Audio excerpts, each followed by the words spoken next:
Hello friends, ये just क्रैकेट के leave travel concession rules यानी एलटीसी रूल्स पर बेस्ड सीरीज का पार्ट 3। और इस सीरीज के अंदर हम कवर कर रहे हैं स्वामी की हैंडबुक से सीसीएस एलटीसी रूल्स। पिछले पार्ट्स के अंदर हम 4 पॉइंट्स कवर कर चुके थे, ये फर्स्ट पार्ट में और ये सेकंड पार्ट में। Now in this part we will complete this chapter from Swamy's handbook, और ये सारे टॉपिक्स हम इसके अंदर अभी पढ़ लेंगे। इस वीडियो के अंदर हमें पढ़ना है topic number 5 of handbook which is entitlement. और ये किसकी एंटाइटलमेंट है? ये एलटीसी की एंटाइटलमेंट्स है। एग्जाम पॉइंट ऑफ व्यू से अगर पढ़ रहे हो तो आपका फोकस इस पे रहना चाहिए कि जो सेंटेंस यहाँ पर लिखा है उसमें से एमसीक्यू क्या बन सकता है। जैसे कि फर्स्ट पॉइंट है, इसका ए पॉइंट देखो, एयर रेल या स्टीमर से जो भी जर्नी करेगा एलटीसी से उसका एंटाइटलमेंट टूर या ट्रांसफर वाला सेम रहता है। ठीक है, और टूर या ट्रांसफर पे क्या एंटाइटलमेंट रहते हैं मैंने पूरा बहुत अच्छे से लर्न कराया है अपनी टीए रूल्स की सीरीज के अंदर। ठीक है, अब देखो एलटीसी के अंदर और टीए रूल्स के अंदर जो टूर और ट्रांसफर के एंटाइटलमेंट है उसमें क्या फर्क है। यहाँ से एमसीक्यू बनेगा कि एलटीसी के लिए एयर ट्रेवल कौन से लेवल से स्टार्ट होता है, तो वो होता है लेवल 9 से स्टार्ट। इसको जरूर मार्क करना अगर आपके पास हैंडबुक है तो, कि कौन से लेवल से एलटीसी पे एयर एंटाइटलमेंट स्टार्ट है, 7, 8, 9 या 10, तो लेवल 9 से। हाउएवर टूर पर अगर कोई बंदा जा रहा है तो उसके केस में तो लेवल 7 पे ही एयर एंटाइटलमेंट था। ठीक है, आप टीयर रूल्स के अंदर एक बार देखना, मैंने सारे एंटाइटलमेंट बहुत अच्छे से लर्न कराए हैं। एनीवे, नेक्स्ट पॉइंट, 1/7/2017 के ओएम के बाद से 1/7/2017 का डिपार्टमेंट ऑफ एक्सपेंडिचर का एक ओएम आया था। 7 सीपीसी के रिकमेंडेशंस के बाद जो भी टीए एंटाइटलमेंट्स में चेंज हुआ है। ठीक है, ये पूरा का पूरा ओएम मैंने अपनी टीए रूल्स की जो सीरीज है उसके एक पार्ट में कवर किया है। तो उसके अंदर क्लियरली लिखा हुआ है कि जो भी प्रीमियम ट्रेन है, कि क्या एलटीसी के लिए प्रीमियम ट्रेन से ट्रैवल करना अलाउड है, तो yes it is allowed. Premium train या फिर प्रीमियम तत्काल ट्रेन या फिर सुविधा ट्रेन, राजधानी हो गई, शताब्दी वगैरह, ये सब परमिसिबल है। और परमिसिबल है इसका मतलब क्या हुआ कि जो तत्काल या फिर प्रीमियम चार्जेस लगते हैं वो भी रिम्बर्सिबल होते हैं। अच्छा, यहाँ पे लिखा है रिम्बर्सिबल होते हैं। ठीक है, तो अगेन आप एमसीक्यू पॉइंट ऑफ व्यू से देखोगे इसको, तो इसके अंदर से करेक्ट या इनकरेक्ट स्टेटमेंट में से पूछ सकते हैं वो, कि एलटीसी से रिगार्डिंग कुछ स्टेटमेंट्स लिखी हुई हैं, और उन स्टेटमेंट में एक स्टेटमेंट ये है कि क्या तत्काल या फिर प्रीमियम चार्जेस एलटीसी के टाइम पर रिम्बर्सिबल होते हैं या नहीं होते हैं, तो यस दे आर रिम्बर्सिबल। नेक्स्ट आ जाते हैं जर्नी बाय रोड। इसके लिए हम सीधे आ जाते हैं 9 फरवरी 2017 के ओएम पर, जो कि डीओपीटी का ओएम है। यह देखो 9 फरवरी 2017 का ओएम डीओपीटी का, और इसके अंदर जो पीछे पेज पर जर्नी बाय रोड है ना वो पूरा कवर हो रहा है। अब अगेन इसके अंदर से देखो इन्फॉर्मेशन एक्सट्रैक्ट करेंगे, आपको इसको एमसीक्यू के हिसाब से पढ़ना है कि इसके अंदर से क्या क्या एमसीक्यू बन सकता है। सबसे पहले आपको ये पता होना चाहिए कि जो गवर्नमेंट सर्वेंट है वो एलटीसी पर जा रहा है डिक्लेयर्ड प्लेस ऑफ विजिट करके।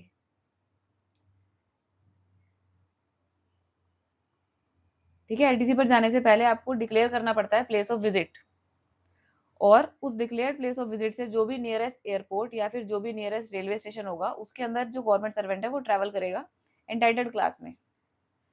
ठीक है, एयरपोर्ट पे जाएगा या फिर रेलवे स्टेशन पे जाएगा अपनी एंटाइटल्ड क्लास पे, और वहां से वो पहुंचेगा अपने डिक्लेयर्ड प्लेस ऑफ विजिट पर। सपोज वो कश्मीर जा रहा है, तो भाई कश्मीर के एयरपोर्ट पे उतरा और उसका डिक्लेयर्ड प्लेस ऑफ विजिट था गुलमर्ग, तो वो गुलमर्ग तक अब प्राइवेट व्हीकल से जा रहा है। इस केस में किस हिसाब से रिम्बर्समेंट होगा, क्या क्या कंडीशन उस पर लगेगी।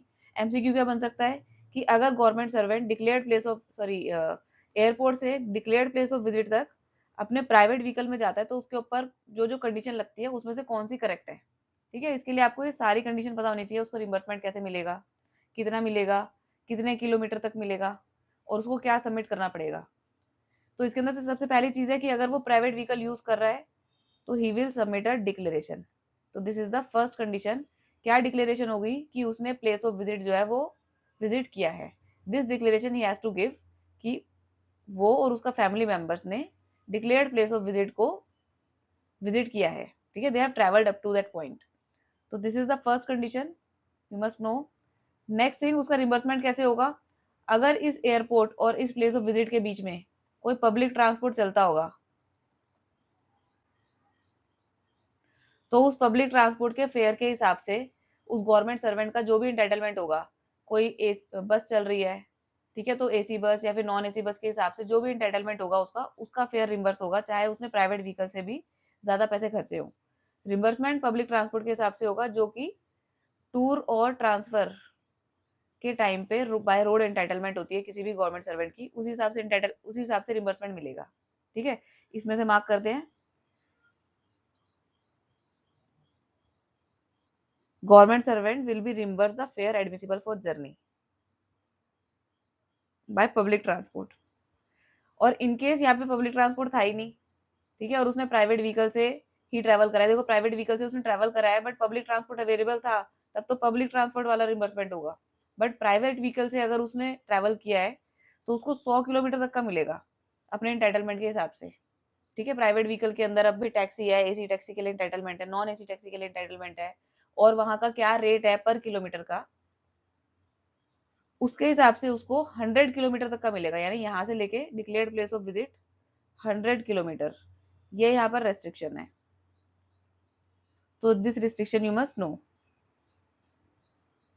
अब ये एक तरफ का है 100 किलोमीटर, वापस आने का भी मिलेगा उसको ऑफ कोर्स। ठीक है, तो एक तरफ 100 किलोमीटर, दूसरी तरफ फिर से 100 kilometre. Based on self certification, देखो सेल्फ सर्टिफिकेशन कि उसने कितने किलोमीटर ट्रेवल किया है।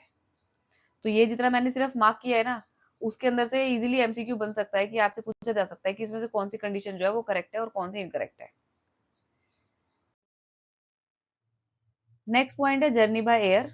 देखो आप एलटीसी के एंटाइटलमेंट्स वगैरह पढ़ रहे हो, तो मेरा सजेशन है कि आप पहले ट्रैवलिंग अलाउंस जो रूल्स हैं वो आप पढ़ लो, उससे आपको क्लैरिटी हो जाएगी कि क्या एंटाइटलमेंट्स कौन से लेवल के ऑफिसर की होती है। ठीक है, इसके लिए आप मेरी टीए रूल्स पर बेस्ड जो सीरीज है वो देख सकते हो, उसके अंदर मैक्सिमम चीजें कवर्ड है।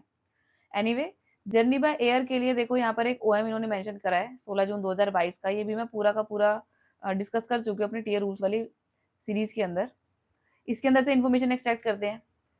क्वेश्चन है कि क्या गवर्नमेंट सर्वेंट एलटीसी पर प्राइवेट एयरलाइन से ट्रेवल कर सकते हैं? तो यस, जो गवर्नमेंट सर्वेंट एयर ट्रेवल के लिए एंटाइटल्ड है, या फिर अगर कोई गवर्नमेंट सर्वेंट रेल ट्रेवल के लिए भी एंटाइटल्ड है बट वो एयर से जा रहा है, तो यस दे में ट्रेवल बाय प्राइवेट एयरलाइंस। ठीक है, तो यस। नेक्स्ट है बुकिंग ऑफ टिकट कौन के लिए, एलटीसी के लिए जो टिकट्स बुक करनी है उसके लिए कौन से ट्रैवल एजेंट्स जो है वो ऑथराइज्ड हैं? कितने ट्रैवल एजेंट्स ऑथराइज्ड हैं? 3। कौन कौन ऑथराइज्ड है? पामर लोरी, अशोक ट्रैवल्स और आईआरसीटीसी। ठीक है, इन तीनों के नाम आपको पता होने चाहिए। कोई एमसीक्यू में उसने चौथा नाम डाल दिया तो आपको ये 3 नाम जो है वो आइडेंटिफेबल होने चाहिए। नेक्स्ट पॉइंट कि क्या इनके अंदर से भी कोई ऐसी रिस्ट्रिक्शन है कि इसी से करना है? तो नो। जो चॉइस है ट्रैवल एजेंट इसमें से किस मर्जी से वो बुक करें, वो चॉइस जो है वो गवर्नमेंट सर्वेंट के ऊपर है कि वो कन्वीनियंस और अपने हिसाब से वो देखे। कोई एजेंसी चार्जेस नहीं पे करने हैं, यहाँ पर इसको मार्क करो कि क्या एजेंसी चार्जेस रिम्बर्सिबल होते हैं? तो नो, क्योंकि एजेंसी चार्जेस वो लेंगे ही नहीं। अगर आप इन 3 ऑथराइज ट्रैवल एजेंट से कराएंगे तो वो एजेंसी चार्जेस लेते ही नहीं है, इसलिए वो रिम्बर्सिबल भी नहीं होते। नेक्स्ट है कि टिकट्स कितने दिन पहले बुक करनी चाहिए? ठीक है, this is should, this is not must. ये चीज जरूर ध्यान रखनी है, 21 दिन पहले टिकट्स को बुक कर लेना चाहिए। ठीक है, इनकेस आप नहीं भी बुक कर पाए तो ऐसा नहीं है कि आपने 2 दिन पहले भी टिकट बुक की है तो आपको रिम्बर्समेंट नहीं मिलेगा, वो मिलेगा। ठीक है, तो this is should, this is not a mandatory condition. और उसके बाद है यहाँ पर बेस्ट अवेलेबल फेयर चूज करना है एंटाइटल क्लास का। जैसे कि इकोनॉमी क्लास है, आप एयर फेयर चूज कर रहे हो इन ऑथराइज एजेंट्स की वेबसाइट से, और अगर आप इकोनॉमी क्लास के लिए एंटाइटल्ड हो तो इकोनॉमी क्लास के अंदर जो भी बेस्ट अवेलेबल फेयर आएगा, जो कि चीपेस्ट आएगा। अब ये नॉन स्टॉप फ्लाइट, यानी कि अगर वन स्टॉप फ्लाइट का और सस्ता फेयर आता है तो क्या गवर्नमेंट सर्वेंट को वन स्टॉप फ्लाइट लेना मैंडेटरी है? नो, वो मैंडेटरी नहीं है। ठीक है, इसको मैं सिर्फ एमसीक्यू की फॉर्म में बता रही हूँ कि भाई इस तरीके के क्वेश्चंस जो है वो बन सकते हैं। ठीक है, तो वन स्टॉप फ्लाइट के अंदर अगर चीप फेयर आ रहा हो तो क्या वही चूज करना है? तो नो, ऐसा कोई जरूरी नहीं है। आपको अगर one stop flight choose suit करती है तो यू कैन चूज दैट। ठीक है, बट नॉन स्टॉप फ्लाइट का जो चीपेस्ट फेयर आएगा आपके एंटाइटल क्लास का, that will be called best available fair. Three things है यहाँ पे, non stop flight, cheapest fair और एंटाइटल बेस्ट अवेलेबल फेयर। ठीक है, देखो एक ही पॉइंट के अंदर कितने सारे चीजें हैं, और ये जो ओएम है ये मैं पूरा एक्सप्लेन कर चुकी हूँ अपनी टीए रूल्स की सीरीज के अंदर। नेक्स्ट पॉइंट पे आ जाते हैं। देखो यहाँ पे लिखा है एम्प्लॉयज मे बुक, ठीक है, यहाँ पे मैंडेटरी नहीं है, 21 दिन पहले बुक करनी है, उसके बाद कैंसिलेशन ना ही हो, और अगर कैंसिलेशन करना पड़ रहा है, देखो अगर एक्सीजेंसी की कंडीशन आती है, ऑफिस के अंदर कुछ जरूरी काम आ गया, फिर फैमिली में भी कोई एक्सीजेंसी कंडीशन आ गई, तो क्या कैंसिलेशन किया जा सकता है? यस, कैंसिलेशन किया जा सकता है। लेकिन अगर आपकी फ्लाइट 24 घंटे से अंदर अंदर थी, ठीक है, आपकी फ्लाइट 26 मई की बुक थी, और आपने 26 मई को सपोज 2 बजे 2 PM पर आपकी फ्लाइट बुक थी, और आपने 25 मई को 2 बजे के बाद अगर कैंसिलेशन किया है, तो आपको सेल्फ डिक्लेरेशन देनी होगी, सेल्फ डिक्लेयर जस्टिफिकेशन, कि आपको क्यों कैंसिल करनी पड़ी। क्वेश्चन बन सकता है इजीली, है ना, कि अगर भाई किसी ने 24 घंटे के अंदर अंदर को अपनी फ्लाइट कैंसिल किया है, तो उसके लिए क्या कंडीशन है, तो क्या कंडीशन है, उसको सेल्फ डिक्लेयर जस्टिफिकेशन देनी है। This you have to learn. Next है कि एम्प्लॉयज जो है वो एक ही टिकट को बुक करेंगे, ऐसा ना हो कि वो 2 टिकट बुक करके रखें अलग अलग टाइम की, और फिर उसके बाद जो सुटेबल टाइम वाला है वो रख लें और दूसरी वाली कैंसिल कर दें, तो ऐसा नहीं करना है। नेक्स्ट पॉइंट, अगर सपोज कोई गवर्नमेंट सर्वेंट एयर ट्रैवल के लिए एंटाइटल्ड नहीं है और ट्रेन के लिए एंटाइटल्ड है, तो क्या वो एयर से ट्रैवल कर सकता है? Yes, he can travel by air, लेकिन जो रिम्बर्समेंट होगा वो train fair of entitled class की, अगर सपोज किसी की AC Tier 2 की एंटाइटलमेंट है, ठीक है, और वो एयर ट्रैवल कर रहा है,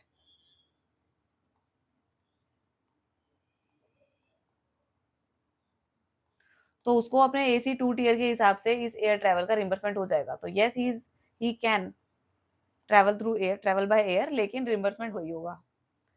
नेक्स्ट आ जाते हैं। अब यहाँ पर एक कंडीशन और है उन लोगों के लिए जो कि रेल के लिए एंटाइटल्ड है but they choose to travel by air on LTC, ठीक है। अगर सपोज किसी का 26 मई का ट्रेवल है, कोई गवर्नमेंट सर्वेंट है, उसको 26 मई को जयपुर जाना है LTC पर, ठीक है, he choose to travel by air, लेकिन उसका एंटाइटलमेंट AC Tier 2 का है, और वो 25 मई को टिकट बुक कराता है, ठीक है, करा सकता है, ऐसे कोई इसके अंदर रेस्ट्रिक्शन नहीं है, हालांकि 21 दिन पहले करा लेनी चाहिए, बट वो नहीं करा पाया, उसने 25 मई को अपनी टिकट बुक कराई और बाय एयर बुक कराई, फिर उसने देखा कि भाई मेरे को एंटाइटलमेंट तो AC Tier 2 का मिलेगा, तो उसने चेक किया कि भाई 25 मई को जो भी राजधानी, शताब्दी, दुरंतो ट्रेन या फिर कोई भी ट्रेन है जो कि जयपुर जाती है, उसका फेयर कितना है, तो उसने देखा कि भाई फेयर के अंदर एक तो बेस फेयर होता है और एक डायनामिक फेयर होता है। बेस फेयर आ रहा था 800 रुपये और डायनामिक फेयर आ रहा था 300 रुपये, कुल मिला के वो 1100 रुपये। तो क्या उसको इस एयर ट्रैवल के बदले 1100 रुपये रिम्बर्सिबल होंगे? नो, ये 1100 रिम्बर्सिबल नहीं होंगे, ये देखा जाएगा कि बेस फेयर कितना है, तो सिर्फ 800 रुपये रिम्बर्समेंट उसको मिलेगा अपनी एयर टिकट पर, ठीक है, तो डायनेमिक फेयर नहीं मिलेगा, क्योंकि वो ट्रेन से गया ही नहीं। अगर वो ट्रेन से ही जाता, अपने इंटाइटल क्लास से ही जाता, तब उसको 800 रुपये भी मिल जाते और 300 रुपये भी मिल जाते, ठीक है। तो reimbursement will be for fair after deducting the dynamic fair component. ये कंडीशन जरूर याद रखनी है, इसके अंदर से भी MCQ बन सकता है कि कौन सा फेयर जो है वो एडमिसिबल होगा, तो बेस फेयर एडमिसिबल होगा, कौन सा फेयर डिडक्ट होगा, डायनेमिक फेयर कंपोनेंट जो है वो डिडक्ट हो जाएगा। कब डिडक्ट होगा? जब एंटाइटल्ड पर्सन, रेल के लिए एंटाइटल्ड पर्सन एयर से ट्रेवल कर रहा है, ये सिर्फ तब की कंडीशन में बता रही हूँ। IRCTC भी कुछ टूर पैकेजेस ऑफर करता है और उसको भी लिया जा सकता है, तो क्या वो अलाउड है? तो यस, दे आर अलाउड। उस टूर पैकेज के अंदर अगर एयर ट्रैवल भी इन्वॉल्व है, तो क्या वो अलाउड है? Yes, it is allowed. अच्छा, आप उस टूर पैकेज के अंदर एकोमोडेशन भी क्या पता इन्वॉल्व हो, ऑफ कोर्स टूर पैकेज दे रहे हैं तो अकोमोडेशन भी देंगे, तो क्या एकोमोडेशन के चार्जेस अलाउड होंगे? कोर्स नॉट, ठीक है, ये अलाउड नहीं होंगे।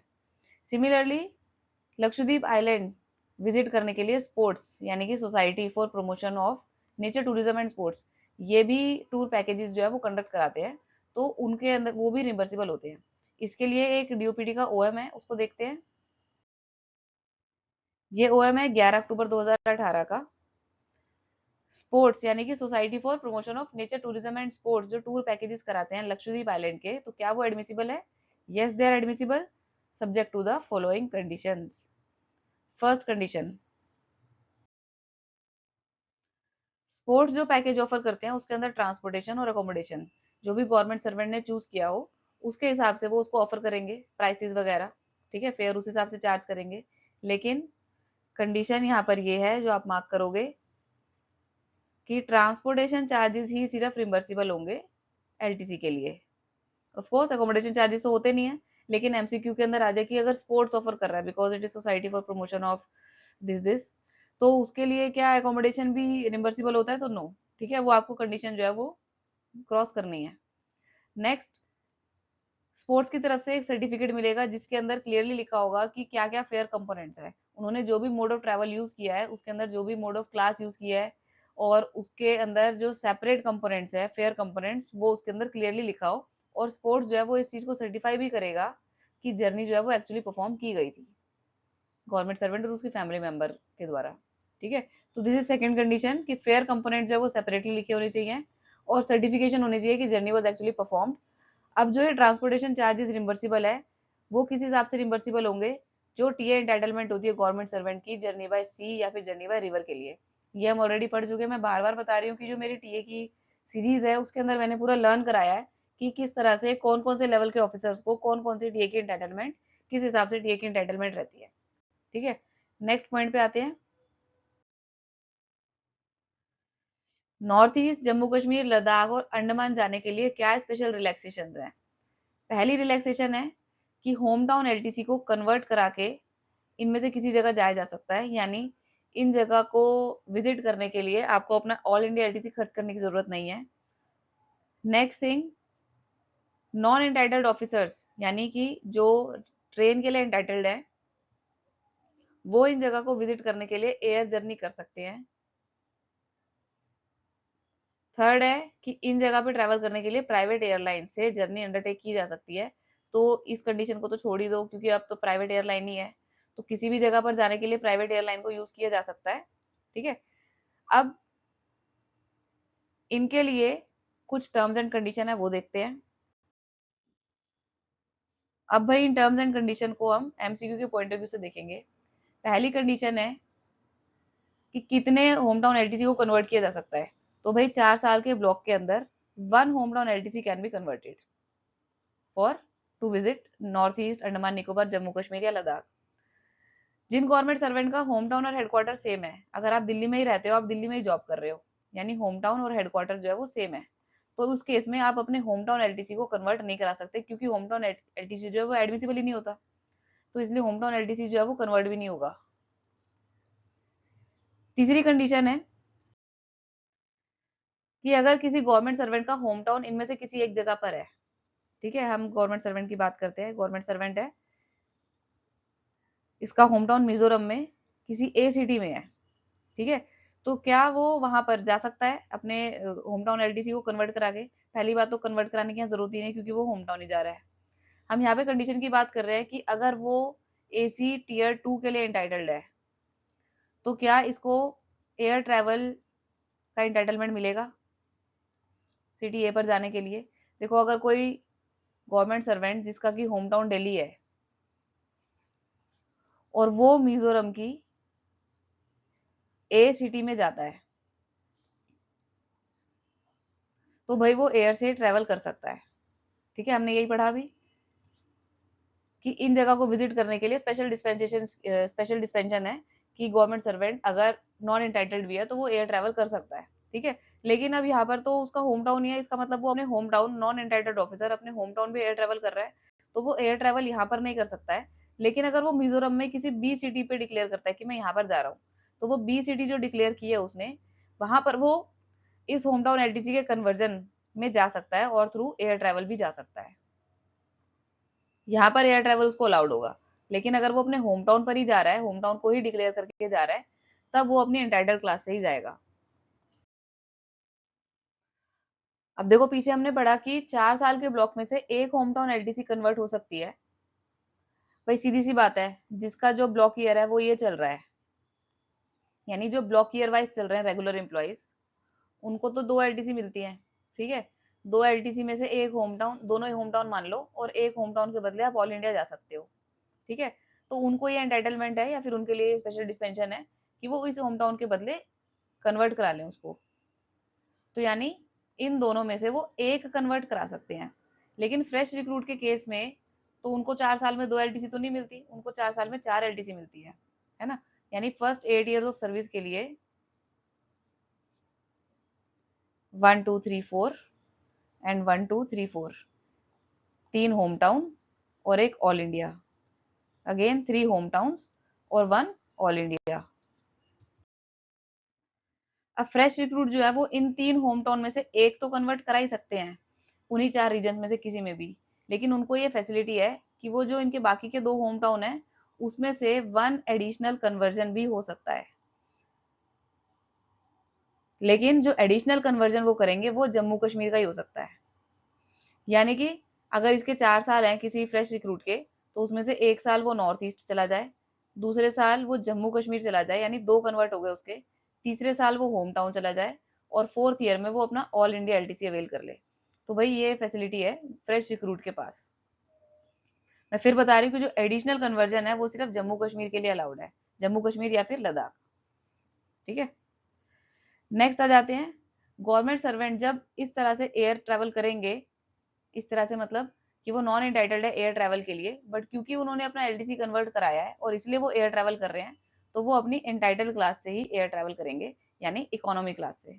अगर बिजनेस क्लास या फिर क्लब क्लास के लिए इंटाइटल्ड है तो उसके लिए, और इकोनॉमी के लिए इंटाइटल्ड है तो इकोनॉमी के लिए। नेक्स्ट है देखो,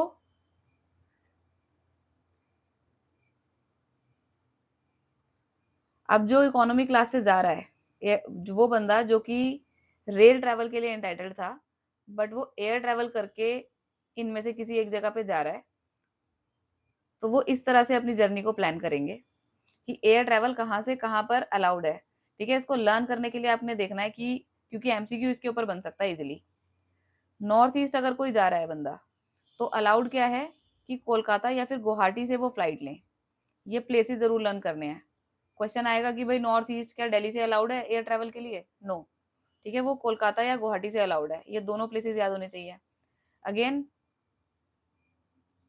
अंडमान निकोबार यानी कि पोर्ट ब्लेयर पे, ठीक है, पोर्ट ब्लेयर पे ही एयरपोर्ट है, तो भाई पोर्ट ब्लेयर अगर कोई ट्रैवल कर रहा है तो कोलकाता, चेन्नई या फिर विशाखापट्टनम से एयर ट्रैवल अलाउड है। तो क्या दिल्ली से अलाउड है? नहीं। ठीक है, एयर ट्रैवल जो कि नॉन एंटाइटल बंदा है, मैं नॉन एंटाइटल पर्सन की बात कर रही हूँ। अगेन जम्मू कश्मीर या कोई लद्दाख जा रहा है, तो क्या दिल्ली से अलाउड है? यस, दिल्ली या फिर अमृतसर से। ये सारी प्लेसेस आपको लर्न करनी है कि नॉर्थ ईस्ट जाना है तो कोलकाता या गुवाहाटी से फ्लाइट अलाउड है, पोर्ट ब्लेयर जाना है तो कोलकाता, चेन्नई या विशाखापट्टनम से अलाउड है, जम्मू कश्मीर या लद्दाख जाना है तो दिल्ली या फिर अमृतसर से अलाउड है।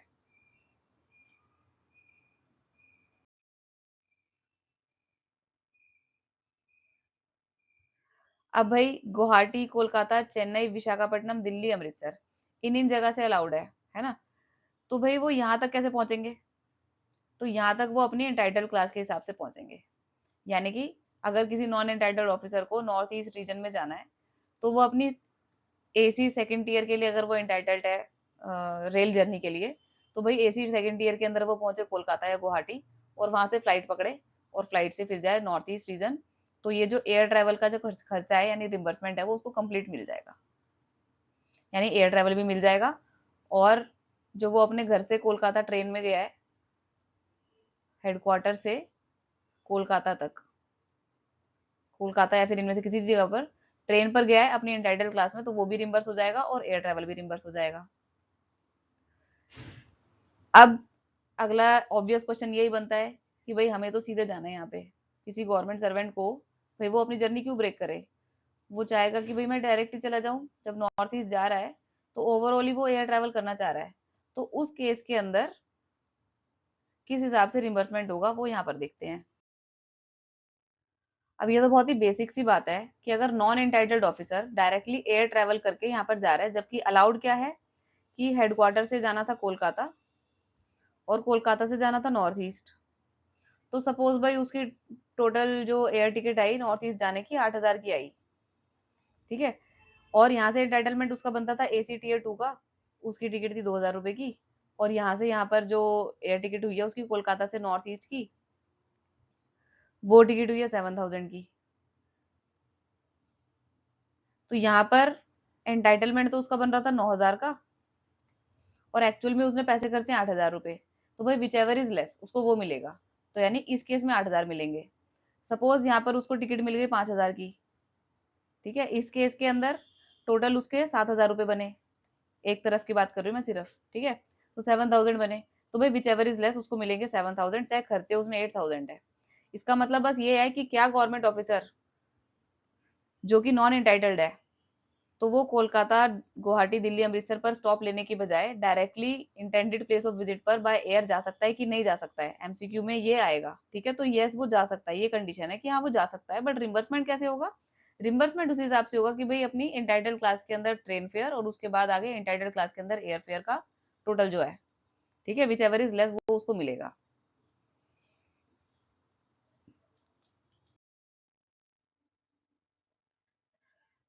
अब हम यहाँ पे कन्वर्जन की बात कर रहे हैं।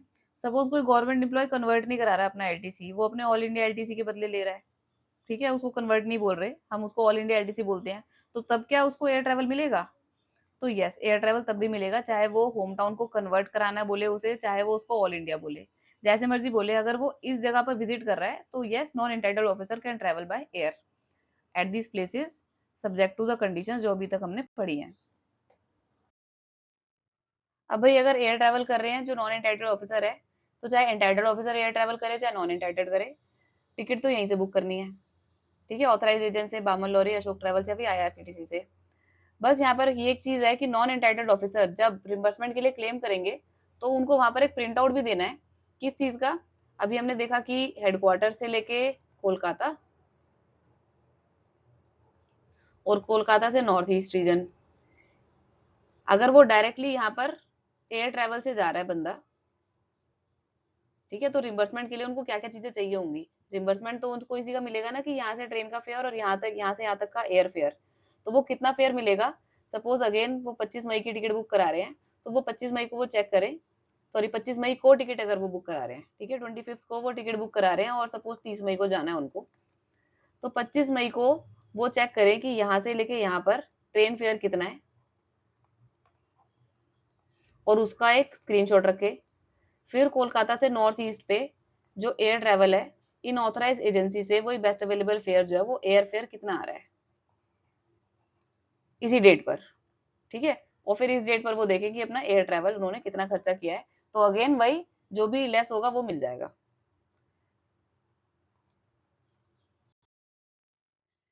यहाँ पर इसको मार्क कर सकते हो, विच एवर इज लेस वो रिम्बर्समेंट हो जाएगा।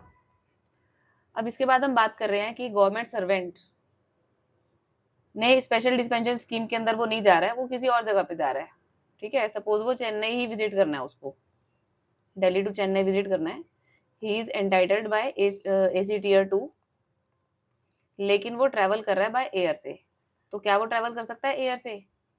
और यहाँ पर देखो वो कन्वर्ट भी नहीं करा रहा अपना एलटीसी, सपोज वो ऑल इंडिया एलटीसी या फिर सपोज उसका होम टाउन ही चेन्नई है, ठीक है, और वो एलटीसी पर चेन्नई विजिट कर रहा है, तो yes he can travel by air. लेकिन अगेन कंडीशन उस पर वही लगेगी कि उन तीनों में से किसी एक ऑथराइज ट्रैवल एजेंट से ही आपको टिकट बुक करानी है। लेकिन इसके अंदर बस ये चीज है, इसके अंदर अब उसको बेस्ट अवेलेबल फेयर देखने की जरूरत नहीं है। इन तीन ऑथराइज एजेंट्स की वेबसाइट पे से वो जो मर्जी टिकट बुक कराए, ठीक है, irrespective of the booking time limit, वो जो मर्जी टिकट बुक कराए, क्योंकि भाई मिलना तो उसको एसी टियर 2 का ही है, तो वो अपनी जैसी मर्जी जो मर्जी टिकट बुक कराए और एंटाइटलमेंट के हिसाब से उसको रिम्बर्समेंट मिल जाएगा। या फिर अगर उसकी एयर टिकट सस्ती होगी उसके एंटाइटलमेंट से तो एयर टिकट मिलेगी। हम ये बात कर चुके हैं कि जो अनमेरिड गवर्नमेंट सर्वेंट है, जो कि सारी एलटीसी की फैसिलिटी छोड़ के एवरी ईयर एलटीसी लेते हैं अपनी फैमिली को विजिट करने के लिए एवरी ईयर, उसमें से वो 4 साल के ब्लॉक के अंदर वन ओकेजन पर वो अपना कन्वर्ट करा सकते हैं नॉर्थ ईस्ट, अंडमान, जम्मू कश्मीर या लद्दाख के लिए, ठीक है। यानी कि ये जो फैसिलिटी है वो क्या अनमेरिड गवर्नमेंट सर्वेंट को भी अवेलेबल होगी, जो कि every year home town LTC ले रहे हैं बाकी सारी चीजें छोड़कर, ठीक है, क्योंकि इनको ऑल इंडिया एलटीसी तो एडमिसिबल होती नहीं है। तो जो होम टाउन एलटीसी एडमिसिबल है तो yes they can convert that into these four places.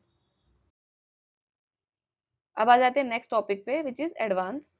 तो एलटीसी एडवांस है कि नहीं है अभी भी एडमिसिबल? तो यस एलटीसी एडवांस जो है वो अभी भी लिया जा सकता है। कितना लिया जा सकता है? 90% लिया जा सकता है। एडवांस जो है वो क्या रिटर्न जर्नी और आउटवर्ड जर्नी दोनों के लिए मिलता है? तो yes both outward and return journey के लिए मिलता है। लेकिन अगर गवर्नमेंट सर्वेंट ने 90 डेज से ज्यादा की लीव, ठीक है, 90 डेज से ज्यादा की लीव लेके वो एडवांस ले रहा है, यानी कि उसका जाने का प्रोग्राम तो जनवरी में है और आने का प्रोग्राम 90 डेज के बाद है, अप्रैल में है या फिर मई में है, ठीक है, तब सिर्फ आउटवर्ड जर्नी के लिए उसको एडवांस मिलेगा। अब आप सोच सकते हो इस एक पॉइंट में से कितने सारे एमसीक्यू बन सकते हैं, है ना। नेक्स्ट है, time limit for drawer of advance is 125 days, that is 4 months and 5 days. तो इसका मतलब ये हुआ कि एलटीसी एडवांस जो है वो 125 डेज पहले ड्रॉ किया जा सकता है अगर जर्नी ट्रेन से है तो, ठीक है। और ये 125 दिन कब से काउंट होंगे, ये काउंट होंगे डेट ऑफ जर्नी से। किसी की डेट ऑफ जर्नी अगर बाय ट्रेन 4 जनवरी 2024 है, तो भाई इस दिन से 125 दिन पहले वो बंदा जो है वो एडवांस ड्रॉ कर सकता है, फाइन, अगर जर्नी ट्रेन से है तो। बट अगर जर्नी सी, एयर या रोड, इन तीनों में से किसी एक रूट से है, तो भाई तो 65 डेज ही है, ठीक है। पहले 65 डेज ही लिमिट थी, क्योंकि रेलवेज ने जो ट्रेन की बुकिंग्स है उनका टाइम पीरियड बढ़ा दिया, इसलिए 2016 के अंदर ये ओएम आया था, 2016 मई 2016 के अंदर ये डीओपीटी का ओएम आया था, जिसके अंदर की ये लिमिट बढ़ा दी गई थी, 125 दिन कर दिया था, पहले ये भी 65 डेज ही था, ठीक है। अब नेक्स्ट देखो, इसके अंदर से ये चीजें जरूर मार्क कर लेना, क्योंकि इनके ऊपर एमसीक्यू इजीली बन सकते हैं कि भाई कितने दिन की लिमिट है ट्रेन जर्नी से और कितने दिन की लिमिट है एयर सी या रोड से, या फिर ये लिमिट जो है 65 से 25 125 डेज की ट्रेन के लिए वो कब रिवाइज की गई थी, तो मई 2016 में रिवाइज की गई थी। नेक्स्ट देखो कि ऑफिशियल को क्या क्या करना होता है एडवांस लेने के बाद। अगर आपने एडवांस लिया है, तो किसी गवर्नमेंट ऑफिसर ने अगर एडवांस लिया है, तो जिस दिन उसका एडवांस आया है अकाउंट के अंदर, सपोज किसी का अकाउंट आया है 30 दिसंबर 2023 को, एडवांस आ गया अकाउंट के अंदर, तो भाई उसको इसके 10 दिन के अंदर अंदर विद इन 10 डेज उसको रेलवे टिकट नंबर, पीएनआर वगैरह जो भी है कि उसने टिकट बुक करा लिया, उस चीज का प्रूफ देना होता है। तो हम फिर से एमसीक्यू के हिसाब से इसको मार्क करेंगे, तो भाई 10 डेज का यहाँ पे लिमिट है from the drawl of advance. Next, advance can be drawn separately for self and family, self के लिए और फैमिली के लिए अलग अलग एडवांस ड्रॉ किया जा सकता है। और उसके बाद फोर्थ पॉइंट है, एम्प्लॉयज जो कि एयर ट्रेवल के लिए एंटाइटल्ड हैं, वो अगर एडवांस लेना चाहते हैं तो दे मे अप्लाई। अब देखो ये मे अप्लाई लिखा है, तो इसका मतलब ये मैंडेटरी कंडीशन नहीं है कि वो एटलीस्ट 30 दिन पहले, जिस दिन उसकी जर्नी है, सपोज 30 दिसंबर को ही उनकी जर्नी है, तो 30 नवंबर हो गया, 30 दिन पहले, तो वो कम से कम 30 दिन पहले उस वेब पेज का स्क्रीनशॉट दे दें जिस वेब पेज पर से उन्होंने टिकट्स बुक करनी है, ठीक है। तो ये जो 30 डेज है, दिस इज नॉट मैंडेटरी, क्योंकि यहाँ पे लिखा है दे मे अप्लाई। अब देखो इसके अंदर दो केसेस हैं, एक गवर्नमेंट सर्वेंट है, he is not entitled to travel by air and he wishes to go to, पहला केस है कि उसको भाई नॉर्थ ईस्ट जाना है, और दूसरा केस है कि उसको सिर्फ कोलकाता तक ही जाना है एलटीसी पर। ये केस है स्पेशल डिस्पेंशन स्कीम का और ये केस है नॉर्मल, ठीक है। एंड ये नॉन एंटाइटल्ड ऑफिसर है, but still he chooses to travel by air, तो वो नॉर्थ ईस्ट भी बाय एयर जा रहा है और कोलकाता भी बाय एयर जा रहा है। लेकिन अगर ये पर्सन एडवांस अप्लाई करता है, तो भाई उसको एडवांस किस हिसाब से मिलेगा, he is entitled for AC tier 2 suppose, ठीक है। ये सेकंड केस है नीचे वाला, दिस इज फर्स्ट केस। तो भाई फर्स्ट केस के अंदर उसको एडवांस इस हिसाब से मिलेगा कि अपने हेडक्वार्टर से कोलकाता तक इसका जो भी रेल फेयर आता होगा, प्लस कोलकाता से नॉर्थ ईस्ट का एयर फेयर, इन दोनों को प्लस करके जो बनेगा एडवांस जो है उसे वो मिलेगा, ना कि उसकी एयर टिकट जो, अदरवाइज तो वो वैसे एयर से ट्रेवल कर रहा है पूरा का पूरा, तो पूरा का पूरा जो एयर टिकट का खर्चा है उसके बेस पे वो एडवांस नहीं ले सकता है, ठीक है। सिमिलरली सेकंड केस में जब वो अपने हेडक्वार्टर से कोलकाता तक जा रहा है, तो उस केस के अंदर वो जा रहा है बाय एयर, लेकिन है तो इंटाइटल्ड एसी टीयर 2 के, तो भाई एसी टीयर 2 के हिसाब से रेल फेयर, या फिर अगर वो बस के लिए इंटाइटल्ड है तो भाई बस फेयर, बस के लिए इंटाइटल्ड है या फिर बस से जा रहा है, सॉरी बस से नहीं जा रहा है, जा तो एयर से रहा है, but what ever he is entitled for उसके हिसाब से उसको एडवांस मिलेगा। ठीक है। और सिमिलरली जब वो एडवांस यहाँ पर क्लेम कर रहा है स्पेशल डिस्पेंशन स्कीम वाला, तो उसके अंदर वो एयर फेयर, क्योंकि उसको कोलकाता टू एनईआर के लिए तो एडवांस जो है वो एयर फेयर के अकॉर्डिंग मिलेगा, तो वो उस एयर फेयर के लिए वो उस ट्रैवल एजेंसी का वेब पेज लगाए जिस ट्रैवल एजेंसी से वो टिकट बुक करना चाह रहा है, indicated in the print out of the concern web page. ठीक है, इसको यहाँ से मार्क करना चाहो तो कर सकते हो। Employees not entitled to for air travel, they may apply for LTC with reference to rail fare और बस फेयर। ये मैं मार्क इसलिए कर रही हूँ ताकि आप अपने हैंडबुक के अंदर भी मार्क कर लो, और इसके अंदर से क्वेश्चन भी बन सकता है। जब आप रिवाइज करोगे तो सिर्फ ये मार्क्ड क्वेश्चन ही आप पढ़ सकते हो। इसके बाद है, अगर उनको स्पेशल डिस्पेंशन स्कीम के अंदर ट्रैवल करना है तो भाई एडवांस कैसे अप्लाई करेंगे? रेल फेयर या बस फेयर, कहाँ से कहाँ तक? From headquarter to Kolkata plus air fare from Kolkata to place of visit. अब आ जाते हैं क्लेम पे। कोई गवर्नमेंट सर्वेंट जिसने एडवांस लिया था सपोज 30/12/2023 को, वो एलटीसी घूम कर आया। एलटीसी की उसकी डेट थी 15 जनवरी 2024। अब उसको अपना एलटीसी क्लेम सेटल करना है। तो भाई एलटीसी का जो क्लेम सेटल होता है, अगर गवर्नमेंट ऑफिसर ने एडवांस लिया है तो वो within 1 month from the date of journey, return journey. ठीक है, एलटीसी पे वो घूम कर आ गया 15 January, this is date of return journey. तो भाई इसके 1 महीने के अंदर अंदर, यानी कि 14 फरवरी 2024, इस डेट तक उसको अपना क्लेम जो है एलटीसी का वो कर देना है।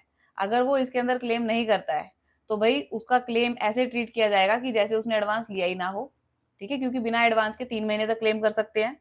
और अगर उसने विद इन 1 मंथ क्लेम नहीं किया और एडवांस भी ड्रॉ किया था, तो भाई उसका क्लेम ऐसा ट्रीट किया जाएगा कि उसने एडवांस लिया ही नहीं। और जितना भी एडवांस लिया था, सपोज उसने 20,000 का एडवांस लिया था, तो भाई 20,000 को, एक पॉइंट है कि वन लमसम में रिकवर किया जाएगा, और दूसरा उसके ऊपर 2% अबव जीपीएफ इतना पीनल इंटरेस्ट लगेगा। ठीक है, और ये जितनी भी कहानी मैंने यहाँ पे बनाई है ना, ये सारी कहानी यहाँ पर लिखी हुई है, तो इसको जरूर मार्क कर लो। Within 1 month the claim should be settled, first thing. If not, तो जो एडवांस है it will be recovered in one lump sum, और उसके ऊपर पिनल इंटरेस्ट लगेगा 2% का। अब क्वेश्चन ये बनता है, सॉरी नॉट 2% का, 2% over GPF interest on the entire advance. और ये जो पिनल इंटरेस्ट है ये कब से लगेगा? From the date of drawal of exam of advance. मैंने बताया एडवांस उसने 30/12 को ड्रॉ करा था, तो भाई 30/12 से जब तक भी वो अपना एडवांस जो है वो एक लमसम के अंदर वापस करता है, सपोज वो 4 महीने में वापस कर रहा है, कि उसने 30 अप्रैल 2023 को वापस किया, तो 4 महीने बाद वापस लिखा ना, किया ना उसने, तो भाई 4 महीने का उसको पीनल इंटरेस्ट लगेगा। ठीक है, ये सारी कहानी इसी के अंदर लिखी हुई है। और काफी सारे एमसीक्यू इसके अंदर बन सकते हैं कि भाई जो एडवांस है वो वन लमसम में ही रिकवर होता है या फिर क्या वो इंस्टॉलमेंट में रिकवर हो सकता है, तो no, it will be recovered in one lump sum. ठीक है, पीरियड इंटरेस्ट कितना लगता है, कब से लगता है? From the date of drawal of advance to the date of recovery. ये दोनों डेट्स पता होनी चाहिए। ठीक है, वैसे तो बहुत ईजी है, बट कई बार ऑप्शंस को देख के हम कंफ्यूज हो सकते हैं, इसलिए ये चीजें एमसीक्यू पॉइंट ऑफ व्यू से पढ़ोगे तो ज्यादा आपको रिटेन रहेगी। अब नेक्स्ट केस है कि सपोज गवर्नमेंट सर्वेंट ने 20,000 का एडवांस लिया, उसमें से 18,000 ही यूटिलाइज किया, और जो 20,000 का एडवांस लिया था उसको 1 मंथ के अंदर, जर्नी के 1 मंथ के अंदर उसने उसको सेटल करा लिया। ठीक है, ही सेटल्ड द क्लेम। अब क्लेम तो सेटल हो गया, अब क्लेम कितने का सेटल हुआ है? क्लेम तो 18,000 का सेटल हुआ है, तो भाई 2,000 रुपए का क्या हुआ? ये तो अनयूटिलाइज्ड अमाउंट है ना? एडवांस लिया था 20,000 का और क्लेम लिया 18,000 रुपए का, तो भाई 2,000 रुपए वापस करो। तो उसने 2,000 रुपए टाइम पे वापस नहीं किए, तो भाई 2,000 रुपए उसको क्योंकि टाइम पे वापस करने चाहिए थे, तो इसलिए वो जिस दिन उसको वापस करेगा, सपोज उसको फिर से अगेन 30 दिसंबर 2023, और ये इसने 4 महीने बाद वापस किए, तो आप केस में सॉरी, आप जो इंटरेस्ट लगेगा वो 2000 रुपए पे लगेगा। इंटरेस्ट उतना ही लगेगा 2% ओवर जीपीएफ, बट अब लगेगा सिर्फ अनयूटिलाइज्ड अमाउंट पे। इसको यहाँ से मार्क कर सकते हो, अनयूटिलाइज्ड अमाउंट, और उस पे इंटरेस्ट चार्जेबल होगा डेट ऑफ ड्रॉल से लेके डेट ऑफ रिकवरी तक। किस केस में? जब क्लेम को with in stipulated time submit कर दिया गया हो। ठीक है। नेक्स्ट केस है कि अगर गवर्नमेंट सर्वेंट ने क्लेम कर दिया स्टिपुलेटेड टाइम में सबमिट, लेकिन ये जो 2000 रुपए का अमाउंट अनयूटिलाइज्ड अमाउंट है, ये उसे पता नहीं था कि इस तरीके से इतना ज्यादा अनयूटिलाइज्ड रह जाएगा। ठीक है। उसने जिस हिसाब से अपना लगाया था खर्चा, तो उसके अंदर उसके 20,000 ही बन रहे थे, लेकिन किसी ऐसे रीजन की वजह से जो कि बियॉन्ड कंट्रोल था इस गवर्नमेंट सर्वेंट के, उसके 2000 रुपए बच गए। तो when the reason is beyond the control of government servant, उस केस में एडमिनिस्ट्रेटिव अथॉरिटी जो है वो इस इंटरेस्ट को एग्जेम्प्ट कर सकती है कि भाई वो 2000 रुपए वापस कर दे, ही शुड रिफंड, लेकिन उसके ऊपर पीनल इंटरेस्ट नहीं लगेगा। तो जो एडमिनिस्ट्रेटिव अथॉरिटी है वो उसको रिलैक्स कर सकती है, एग्जेम्प्ट कर सकती है। ठीक है। और ये तो मैंने बता ही दिया कि भाई अगर एडवांस नहीं लिया है तो 3 महीने के अंदर अंदर उसको क्लेम को सबमिट करना है, नहीं तो क्लेम जो है वो फोरफिट हो जाएगा। हाउएवर, इसके अंदर भी रिलैक्सेशन है इन टाइम लिमिट्स के अंदर। उसके लिए आप क्या याद करोगे यहाँ पर कि फाइनेंशियल एडवाइजर की कंकरेंस से मिनिस्ट्री डिपार्टमेंट जो है वो टाइम लिमिट को रिलैक्स कर सकती है। तो एमसीक्यू के लिए आप यहाँ पे मार्क कर रहे हो कि भाई किसकी रिलैक्सेशन चाहिए अगर टाइम लिमिट को रिलैक्स करना है। और यहाँ पे हम कौन सी टाइम लिमिट की बात कर रहे हैं? यहाँ पे हम 2 टाइम लिमिट्स की बात कर रहे हैं, या तो 1 महीना जो कि एडवांस के बाद उसको 1 महीने के अंदर सेटल करना चाहिए था, और अगर एडवांस नहीं लिया तो एलटीसी क्लेम जो है वो 3 महीने के अंदर सेटल करना होता है। ठीक है। तो इन टाइम लिमिट के अंदर अगर रिलैक्सेशन चाहिए तो किसका कंकरेंस चाहिए? फाइनेंशियल एडवाइजर का। हमने टीए रूल्स के अंदर पढ़ा था कि जैसे कोई गवर्नमेंट सर्वेंट अगर टूर पे जाता है तो उसको डेली अलाउंस भी मिलता है। वहां पे रहने का खर्चा हो गया, घूमने फिरने का हो गया, या फिर खाने पीने का। ठीक है। तो क्या ये डेली अलाउंस एलटीसी पे एडमिसिबल होता है? तो नो। ठीक है। अगेन मैं बता रही हूँ कि एमसीक्यू पॉइंट ऑफ व्यू से करेंगे तो एलटीसी पे डेली अलाउंस नॉट एडमिसिबल। कोई इंसिडेंटल एक्सपेंसेस, एक्स्ट्रा खर्चा कुछ खाने पीने का, या कहीं पे एक्स्ट्रा पैसे लग गए, लोकल जर्नी वगैरह पे आपने ऑटो वगैरह कुछ कर लिया, तो क्या ये इंसिडेंटल एक्सपेंसेस एडमिसिबल होते हैं? तो नो, एलटीसी पर ये भी एडमिसिबल नहीं होते। बेसिकली एडमिसिबल होता क्या है भाई? LTC is leave travel concession.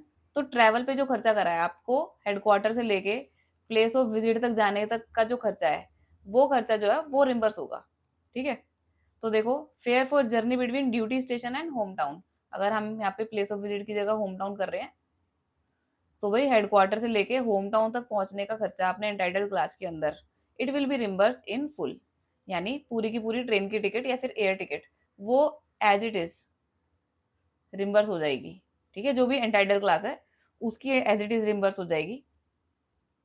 Next है रिजर्वेशन चार्जेस, रिम्बर्सिबल होते हैं।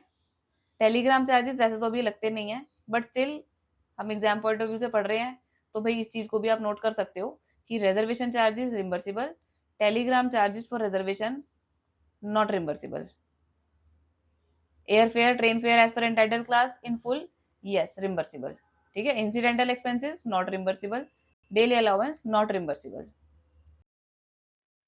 अब इसका डी पॉइंट कहता है कि अगर ये गवर्नमेंट सर्वेंट है, ये अपने हेडक्वार्टर से प्लेस ऑफ विजिट तक जा रहा था, ठीक है, और उसका जो शॉर्टेस्ट डिस्टेंस है वो 1000 किलोमीटर का है, और इसकी जो एंटाइटलमेंट है गवर्नमेंट सर्वेंट की, वो एंटाइटलमेंट है एसी टीयर 2 की। तो बट उसने डायरेक्ट ट्रेन ना लेके कुछ इस तरीके से गया, वो यहाँ पे कोई स्टेशन था, पहुंचा तो वो जरूर प्लेस ऑफ विजिट पर, जो भी उसने डिक्लेयर्ड प्लेस ऑफ विजिट बोला था, लेकिन वो स्टॉप लेके गया, और वो स्टॉप लेने की वजह से ये जो शॉर्टेस्ट डिस्टेंस 1000 किलोमीटर का आ रहा था, अब वो डिस्टेंस जो है वो 1100 किलोमीटर का आ रहा है। सपोज 800 किलोमीटर वो ऐसे गया, और उसके बाद 300 किलोमीटर उसके बाद गया, यानी टोटल जर्नी का उसका डिस्टेंस तो हो गया 1100 किलोमीटर का।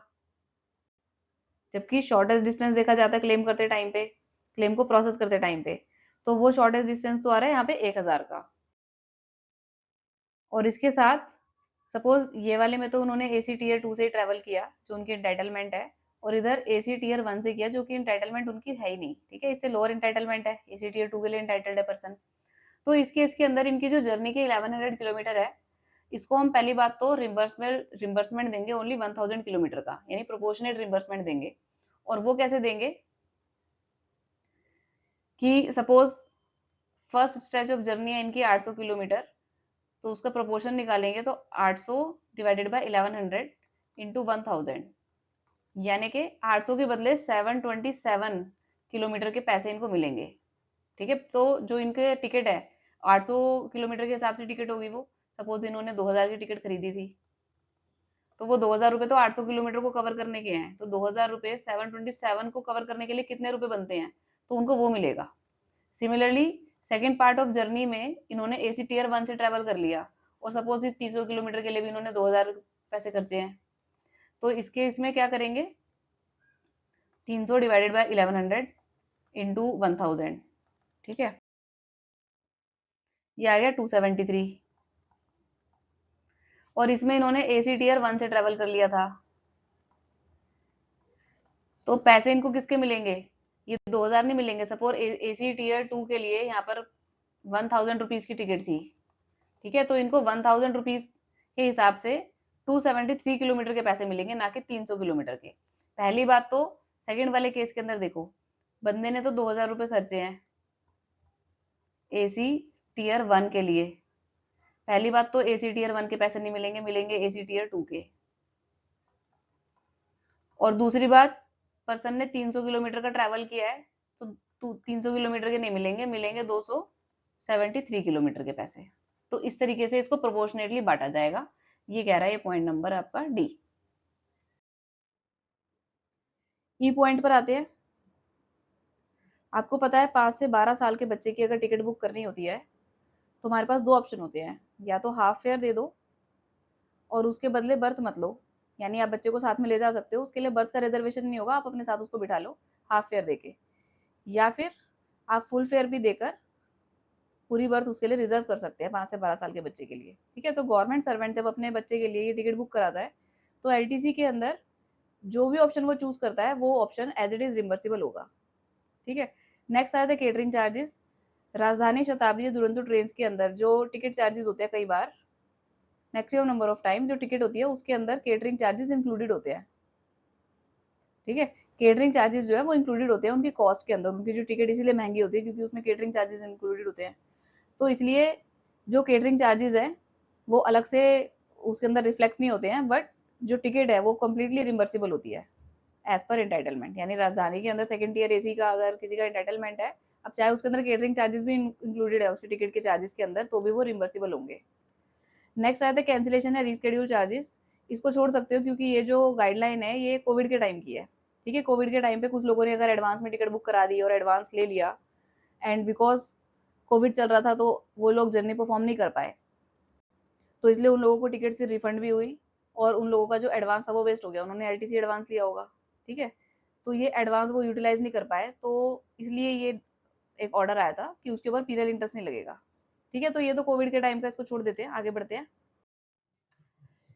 एच पॉइंट पे आते हैं।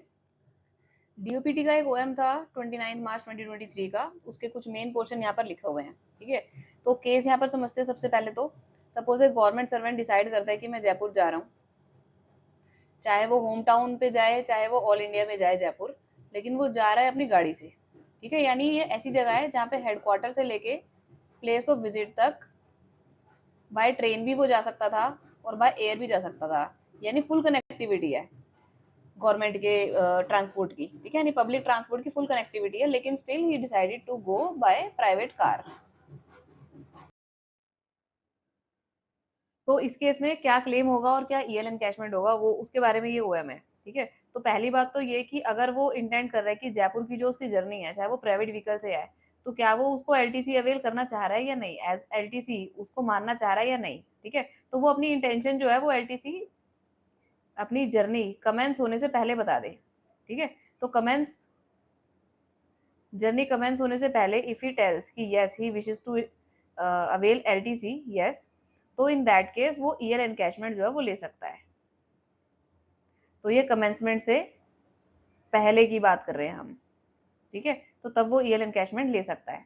यही है यहाँ पर, a request for leave encashment is submitted before commencement of the journey, और उसके अलावा अब भाई अगर तो वो एयर से जाता या ट्रेन से जाता तो प्लेस ऑफ विजिट तक के लिए वो टिकट दिखा देता, ठीक है, तो it is as a proof कि वो इंटेंडेड प्लेस ऑफ विजिट तक गया है।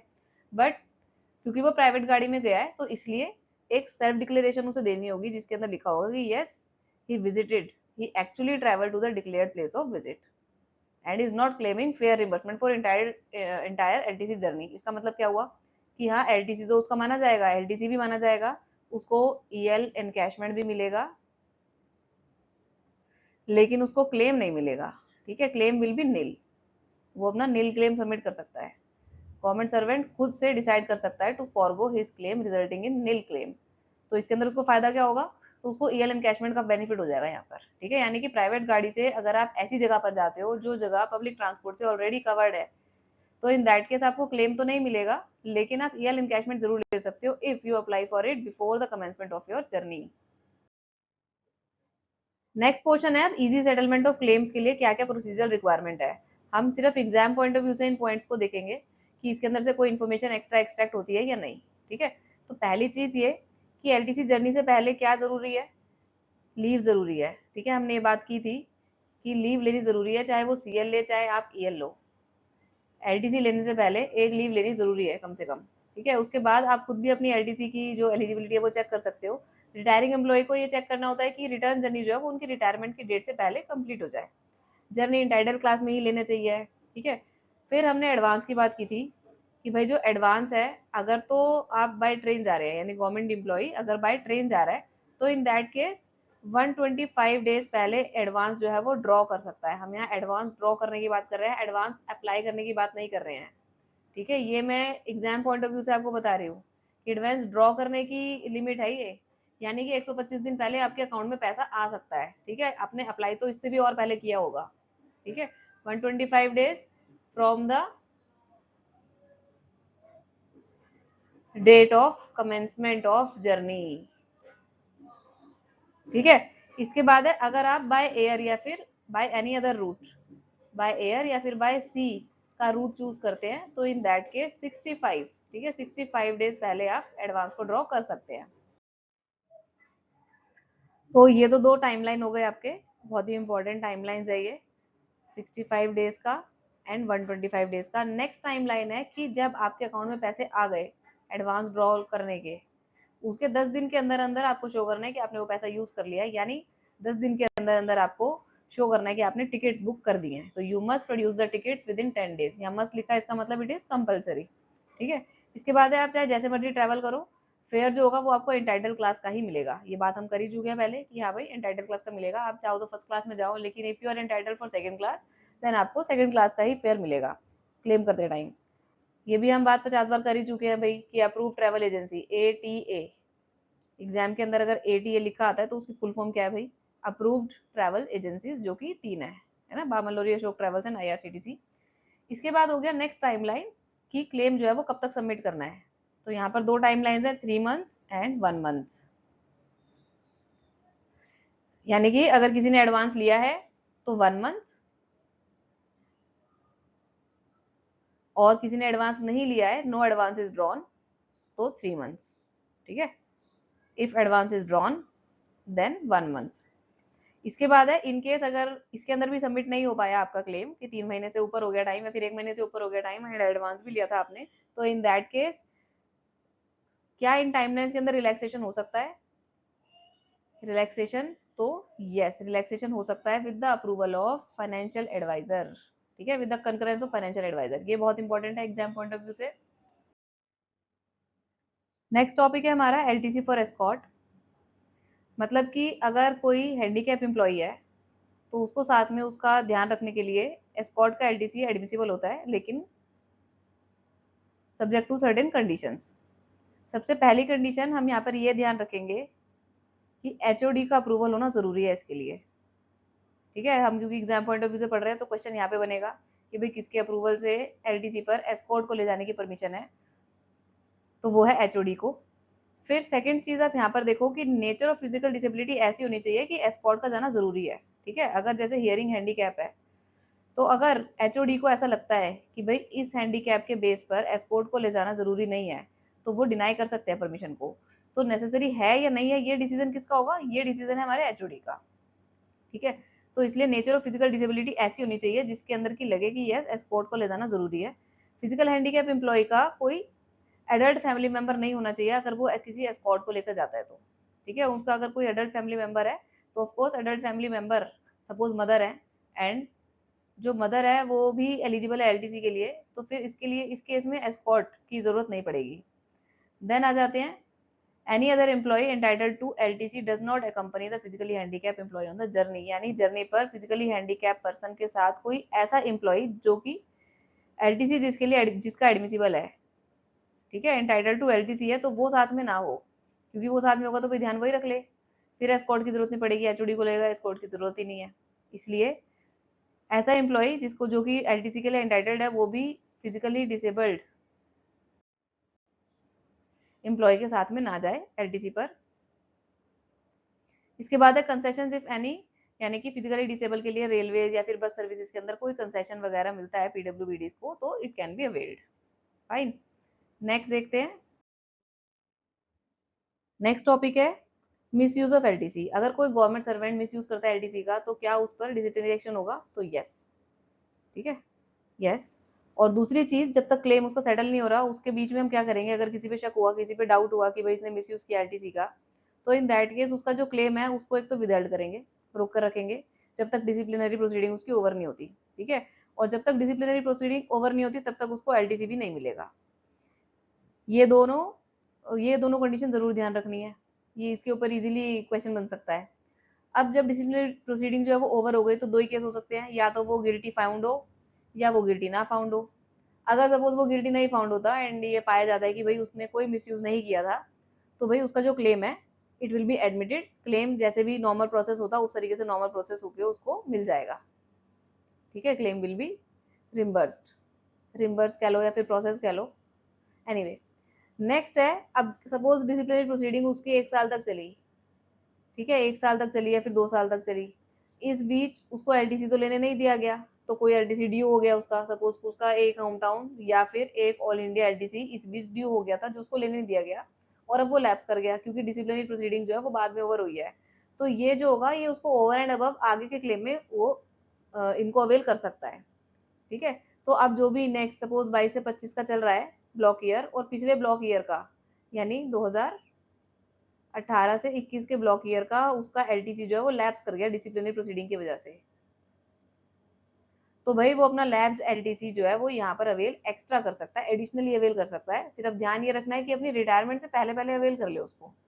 इसमें ऐसी कोई कंडीशन नहीं है कि विद इन 1 ईयर उसको क्लेम कर ले या विद इन 2 ईयर उसको अवेल करे, वो जब मर्जी अवेल करे, but before the date of superannuation को वो एडिशनल मिलेगा। ठीक है, और अगर ये पाया जाता है कि भाई वो तो गिल्टी था, तो इन दैट केस पहली बात तो जो उसका क्लेम विदहेल्ड किया गया था वो डिसअलाउ कर दिया जाएगा, यानी उसके अगेंस्ट में कोई रिम्बर्समेंट उसे मिलेगा नहीं। दूसरा कि सपोज 22 से 25 के अंदर जो उसने एलडीसी लिया, उसका एक ही एलडीसी बच रहा था ऑल इंडिया, और उसी के अंदर उसने मिसयूज कर दिया, तो उसके जो नेक्स्ट सेट यानी अगला जो भी ब्लॉक ईयर आएगा, जैसे 26 से 29 का आएगा, तो इस ब्लॉक ईयर के अंदर एक होम टाउन और एक ऑल इंडिया एलडीसी उसका फॉरफिट कर दिया जाएगा। 1 होम टाउन और 1 ऑल इंडिया एलडीसी उसका फॉरफिट किया जाएगा, और अगर ये कॉम्पिटेंट अथॉरिटी को लगा कि भाई इसने बहुत ज्यादा मिसकंडक्ट किया या फिर ग्रेव मिसयूज है, तो वो चाहे तो इन 2 सेट के अलावा और भी सेट्स उसको डिसअलाउ कर सकती है। ठीक है, और ये सब है इन एडिशन टू दोस जो भी पेनल्टी उसको डिसिप्लिनरी रूल में लगेगी, क्योंकि भाई डिसिप्लिनरी प्रोसीडिंग चली है और वो गिल्टी भी पाया गया है, तो अगर गिल्टी पाया गया है तो ऑफकोर्स उसके ऊपर कोई डिसिप्लिनरी प्रोसीडिंग, सॉरी उसके ऊपर कोई सी कोई पेनल्टी लगेगी। ठीक है, चाहे माइनर लगे चाहे मेजर लगे, पेनल्टी तो लगेगी। उस पेनल्टी के अलावा उसके 2 सेट के एलटीसी जो है वो डिसअलाउ किए जाएंगे, फोरफिट किए जाएंगे। ठीक है, और कॉम्पिटेंट अथॉरिटी चाहे तो 2 सेट से ज्यादा भी फोरफिट कर सकती है। नेक्स्ट टॉपिक है हमारा encashment of year during LTC. अब भाई जो गवर्नमेंट सर्वेंट है वो अपना एलटीसी क्लेम करने से पहले, यानी एलटीसी नॉट क्लेम करने से पहले, एलटीसी अपना कमेंस करने से पहले, ठीक है, एलटीसी की जर्नी कमेंस करने से पहले ईएल एनकैशमेंट के लिए अप्लाई कर सकता है। What is EL encashment? उसके अकाउंट में जितनी भी ईएल है, सपोज उसके अकाउंट में 100 ईएल है, तो भाई इसके अंदर से वो कुछ ईएल अपनी एनकैश कर सकता है। अब कितनी EL? One time one occasion of LTC के लिए मैक्सिमम 10 ईएल एनकैश की जा सकती हैं, ठीक है। और पूरे कैरियर के अंदर 60 डेज की ईएल एनकैश की जा सकती हैं, यानी वन ओकेजन पर अगर वो 10 ईएल ही एनकैश कर रहा है तो इसका मतलब 10-10 करके वो 6 बार ईएल एनकैशमेंट ले सकता है, ठीक है। तो ये हो गए कुछ लिमिट्स। ऐसा जरूरी नहीं कि वो 10 ईएल ही करे एनकैश, वो चाहे तो 6 ईएल भी एनकैश कर सकता है, बट पूरे कैरियर के अंदर वो 60 ईएल ही एनकैश कर पाएगा। अब इसके लिए भी कुछ कंडीशंस है। पहली कंडीशन है कि जिस टाइम पे वो ईएल एनकैशमेंट चाह रहा है उस टाइम पे उसके बैलेंस के अंदर कम से कम 30 ईएल होनी चाहिए ईएल एनकैशमेंट करने के बाद। यानी कि इस गवर्नमेंट सर्वेंट के अकाउंट में अगर 30 ही ईएल है और अब वो चाह रहा है 30 में से भाई मेरी 10 एनकैश कर दो, तो ये नहीं हो सकता, ठीक है। इसके पास कम से कम 40 ईएल होनी चाहिए, अब वो 10 ईएल अपनी एनकैश कर सकता है। अगर उसके अकाउंट में 33 ईएल है तो भाई वो 3 ईएल एनकैश करा ले अपनी, ठीक है। तो जिस टाइम पे वो एनकैशमेंट अप्लाई कर रहा है उस टाइम पे उसके अकाउंट के अंदर कम से कम 30 ईएल होनी चाहिए उस ईएल एनकैशमेंट को डिडक्ट करने के बाद जो वो अप्लाई कर रहा है। Fine, I think it is very clear. इसके बाद है अगर दोनों husband and wife both are government servant, तो भाई दोनों लोग ईएल एनकैश कर सकते हैं अपनी अपनी, यानी हस्बैंड ने अपनी 10 ईएल एनकैश कर ली, वाइफ ने भी अपनी 10 ईएल एनकैश कर ली, तो दोनों मिला के उनकी 20 ईएल एनकैश हो गई एक बार में। ऑन वन ओकेजन बात कर रही हूँ मैं सिर्फ, ठीक है। चाहे वो ऑल इंडिया हो चाहे वो होम टाउन हो, दोनों टाइम पे एनकैश की जा सकती है, तो मैंने बता ही दिया। और उसके बाद है कि सपोज 2022 से 25 का ब्लॉक चल रहा है और उस ब्लॉक के अंदर कोई government servant all India LTC avail करता है और उसके फैमिली मेंबर उससे डिफरेंट टाइम एंड प्लेस पर ऑल इंडिया एलटीसी अवेल करते हैं, कि ये खुद तो जा रहा है जयपुर और इसके जयपुर और इसके जो फैमिली मेंबर है वो जा रहे हैं उदयपुर, ये जा रहा है मई में और ये जा रहे हैं जून में। तो ऐसे जा तो सकते हैं, होगा तो यही काउंट की ऑल इंडिया एलटीसी है, लेकिन इस पूरी जर्नी के लिए यानी इस पूरे ऑल इंडिया के लिए वो वन टाइम यानी एक बार ही ईएल एनकैशमेंट ले सकता है। ऐसा नहीं बोलेगा कि भाई मैं जयपुर जा रहा हूँ तो 10 दिन का ईएल एनकैशमेंट यहाँ पे और अब मेरी फैमिली जा रही है तो 10 का यहाँ पर, यानी एक ब्लॉक के कॉरेस्पॉन्डिंग 2022 से 25 के ब्लॉक का जो ऑल इंडिया एलटीसी है अगर उसका, तो उस ब्लॉक के कॉरेस्पॉन्डिंग वो एक ही ओकेजन पर अपना ईएल एनकैशमेंट ले सकता है। अब रह गया यहाँ पे पॉइंट नंबर 2। इसका पॉइंट 2 ये कहता है कि अगर कोई गवर्नमेंट सर्वेंट सपोज इसके अकाउंट में 100 ईएल थी और इसने एनकैश करा ली तो रह गई 90, ठीक है, 10 एनकैश करा ली इसने। अब हमने जब लीव रूल्स पढ़ा था तो उसके टाइम पे मैंने बताया था कि हर 6 महीने में 15-15 ईएल जो है वो क्रेडिट होती है, तो कुछ जोड़ जाड़ के ईएल इसने 150 ईएल फिर इकट्ठी कर ली। 150 में इकट्ठी करने के बाद फिर एलटीसी का नंबर आया, 10 ईएल फिर से एनकैश करा ली, कितनी रह गई? 140 रह गई, ठीक है। ऐसे करते करते अपनी पूरी सर्विस के अंदर उन्होंने 10-10-10-10 करके टोटल 60 ईएल जो है वो एनकैश करा ली और अब आ गया उनका रिटायरमेंट का टाइम। रिटायरमेंट के टाइम तक उन्होंने फिर से अपनी ईएल क्रेडिट करा करा के बिना छुट्टी लिए 300 ईएल इकट्ठी कर ली फिर से। तो रिटायरमेंट के टाइम पे उनको ये नहीं बोला जाएगा कि आपकी 60 ईएल जो है वो एनकैश हो चुकी है तो इसलिए हम 300 ईएल पूरी की पूरी एनकैश नहीं कर रहे। रिटायरमेंट के टाइम पे इट इज अ रूल कि 300 से ज्यादा ईएल यानी कि मैक्सिमम 300 ईएल एनकैश की जा सकती है, तो भाई इस गवर्नमेंट सर्वेंट की भी 300 ईएल एनकैश होगी, यानी अपनी सर्विस के अंदर वो 60 ईएल ऑलरेडी इनकैश करा चुके हैं और 300 ईएल वो रिटायरमेंट के टाइम पे इनकैश करा सकते हैं। फाइन। और दूसरा केस यहाँ पर ये बनता है कि सपोज इस गवर्नमेंट सर्वेंट ने यही केस था कि हाँ भाई 100 ईएल थी, 90 रह गई, 10 ईएल इनकैश हो गई, क्योंकि फिर ऐसे करते करते इन्होंने भी 60 ईएल जो है वो इनकैश करा ली। फिर इकट्ठे करते करते ये पूरी ईएल जोड़ ही नहीं पाए, रिटायरमेंट का टाइम आ गया और इनके 300 के बदले 250 ईएल ही इकट्ठी हो पाई है। तो भाई इस केस के अंदर 60 ईएल तो वो ऑलरेडी इनकैश करा चुके हैं, तो इस केस में रिटायरमेंट पर उनको पूरी 250 ईएल की इनकैशमेंट मिल जाएगी, ठीक है। तो 250 क्या 300 भी होगी तो भी मिल जाएगी। ये कहने का मतलब है कि ये जो ईएल एनकैशमेंट है वो रिटायरमेंट के टाइम पे डिडक्ट नहीं किया जाएगा उनकी एनकैश डीएल के लिए, ठीक है। हाउएवर वो ईएल में से जरूर डिडक्ट होगी उनके, यानी 100 ईएल है तो 10 ईएल एनकैश हो गई तो रह जाएगी 90, लेकिन उनके पास मौका है अपनी पूरी सर्विस के अंदर कि उसको भाई इकट्ठा और कर लो और क्रेडिट करा लो, मत लो छुट्टियां। फाइन। तो ये है इस पॉइंट नंबर 2 का मतलब। This is the last question of this video. और यहाँ पर हैंडबुक से एलटीसी जो है वो खत्म हो गया। एनीवे अगर आप इसको और डीप में पढ़ना चाहते हो तो स्वामी की जो कंपाइलेशन एलटीसी रूल्स की, वहां से सारे जीआईडीज डीप में भी पढ़ सकते हो, ठीक है। बट उसके लिए आपको बेसिक अंडरस्टैंडिंग होनी जरूरी थी, जो कि आई गेस इस एलटीसी की जो पूरी सीरीज है उससे आपको हो गई होगी। एनीवे सेकंड पॉइंट पर आते हैं इसके। जो गवर्नमेंट सर्वेंट्स वो एलटीसी फैसिलिटीज ले रहे हैं जो उनके स्पाउसेस को मिलती है। सपोज कोई गवर्नमेंट सर्वेंट है और इनका जो स्पाउस है वो किसी पीएसयू में या फिर किसी ऑटोनोमस बॉडी के अंदर है और जहां पर एलटीसी फैसिलिटीज बेटर मिलती हैं अगर, ठीक है, तो he can avail those facilities with his spouse. तो इन दैट केस अगर वो अपने स्पाउस की फैसिलिटी को यूज करके एलटीसी पर जा रहा है तो क्या वो ईएल एनकैशमेंट ले सकता है? यस, ठीक है, वो ईएल एनकैशमेंट ले सकता है सब्जेक्ट टू द कंडीशंस। क्या कंडीशंस? ईएल एनकैशमेंट के लिए किसी भी गवर्नमेंट एम्प्लॉय के लिए क्या कंडीशन हमने पीछे पढ़ी है कि भाई उसके अकाउंट के अंदर 30 ईएल होनी चाहिए मिनिमम, जितनी वो इनकैश कराना चाह रहा है उसके अलावा 30 होनी चाहिए, ठीक है। एक बार में 10 ही ईएल मैक्सिमम वो इनकैश हो पाएगी। तो ये सारी की सारी कंडीशंस अगर वो फुलफिल करता है तो यस, अगर वो चाहे एलटीसी फैसिलिटी अपने स्पाउस की ले रहा है लेकिन ईएल एनकैशमेंट वो अपने डिपार्टमेंट से ले सकता है। नेक्स्ट पॉइंट है encashment of leave on average pay. This LAP is leave on average pay. जो रेलवे एम्प्लॉइज है, हमने पीछे पढ़ा था कि रेलवे एम्प्लॉइज जो है वो अपने सारा प्रिविलेज पास सरेंडर वगैरह करके ऑल इंडिया एलटीसी अवेल कर सकते हैं। उनके पास ऑप्शन होता है। तो अगर वो ऑल इंडिया एलटीसी इस तरह से अवेल कर रहे हैं तो सीसीएस एलटीसी रूल्स के अंडर अवेल कर रहे हैं, ठीक है। तो सीसीएस एलटीसी रूल तो ये भी कहता है कि 10 ईएल इन कैश कर सकते हैं। तो यस, रेलवे एम्प्लॉइज भी वो 10 ईएल जो है वो इन कैश कर सकते हैं अगर वो अपने प्रिविलेज पास को सरेंडर करके ऑल इंडिया एलटीसी को अवेल कर रहे हैं as per CCS LTC rules. Similarly ये जो स्पाउस की बात मैंने की थी, अगर किसी का स्पाउस रेलवे में है and they are now availing all India LTC उसी प्रिविलेज पास को सरेंडर करके, तो ये जो गवर्नमेंट सर्वेंट है ये 10 दिन का ईएल एनकैशमेंट ले सकता है सब्जेक्ट टू दोज कंडीशंस, जो कंडीशन बाकी सब पे भी लगती हैं, ठीक है।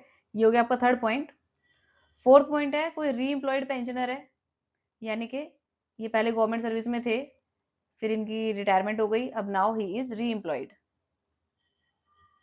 तो क्या री employed pensioner EL in cash करा सकता है? तो यस, लिमिट उन पर भी 60 डेज की रहेगी, ठीक है। क्योंकि अगर उन्होंने सपोज गवर्नमेंट सर्विस के टाइम पर 60 ईएल इन कैश करा चुके हैं अगर वो, तो क्योंकि री एम्प्लॉयड पेंशनर की सर्विस जो है वो उसको इन कंटिन्यूएशन लिया जाता है, तो इसलिए अगर वो 60 ईएल इन कैश करा चुके हैं तब तो वो ईएल इनकैशमेंट और नहीं ले सकते। लेकिन अगर सपोज उन्होंने यहाँ पे 50 ईएल इन कैश कराई थी तो हाँ, वो अप टू 60 ईएल यहाँ पर इनकैश कर सकते हैं अपनी, up to 60 including those EL जो वो ऑलरेडी अपनी सर्विस के अंदर इनकैश कर चुके होंगे, ठीक है। और इसके बाद लास्ट पॉइंट कहता है कि अगर गवर्नमेंट सर्वेंट ने ईएल इन कैश तो करा ली, कि इस गवर्नमेंट सर्वेंट ने 10 ईएल इन कैश करा ली और उसके बदले में उसको 30,000 रुपए मिल गए, लेकिन किसी वजह से वो एलटीसी अवेल ही नहीं कर पाया, क्योंकि ईएल एनकैशमेंट हमने पीछे बात की कि ईएल एनकैशमेंट तो है वो कमेंसमेंट ऑफ द जर्नी से पहले हो जाती है। अब वो जर्नी कमेंस ही नहीं कर पाया किसी भी रीजन की वजह से, उसने एलटीसी लिया ही नहीं, तो भाई ये पैसे उसको वापस करने होंगे, यानी 30,000 रुपए वो वापस करेगा विद इंटरेस्ट। कितना interest? Rate of 2% above the rate of GPF, ठीक है। पीएफ पे जितना इंटरेस्ट मिल रहा है उससे 2% ऊपर रेट पर वो 30,000 रुपए वापस करेगा। इंटरेस्ट कब से काउंट होगा? जब से उसके अकाउंट में पैसे आए थे 30,000 रुपए, वहां से उसका इंटरेस्ट काउंट होगा। एंड उसके अलावा अब क्योंकि उसने 10 ईएल इन कैश कराई थी तो वो 10 ईएल जो उसके अकाउंट में से सपोज 100 ईएल थी उसके पास और वो 10 डिडक्ट करने के बाद उसके पास 90 रह गई थी, तो भाई ये 10 ईएल वापस ऐड कर दी जाएगी, यानी उसके अकाउंट में फिर से 100 ईएल हो जाएगी क्योंकि वो पैसे वापस लौटा देगा, ठीक है। तो this brings us to the end of LTC rules from Swamy's handbook. I guess आपको टॉपिक की बेसिक अंडरस्टैंडिंग अच्छे से हो गई होगी। इसकी डीप अंडरस्टैंडिंग के लिए स्वामी की आप कंपाइलेशन पढ़ सकते हो। So thank you for watching.